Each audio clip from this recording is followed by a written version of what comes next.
Hello, and welcome to MathGPT. In today's video, we're going to simplify the fraction 27 over 30 step by step using the greatest common factor. We'll walk through finding the greatest common factor of the numerator and denominator, and then dividing both by it to simplify the fraction. Let's start by writing our initial fraction. It is 27 over 30.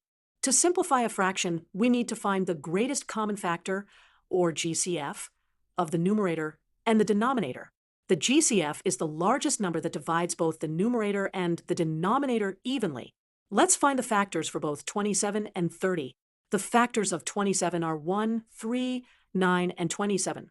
The factors of 30 are 1, 2, 3, 5, 6, 10, 15, and 30.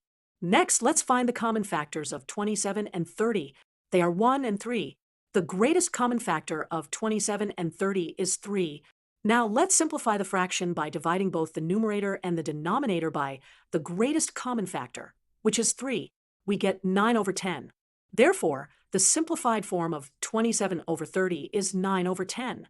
This means that the two fractions are equivalent, but the latter is in its simplest form.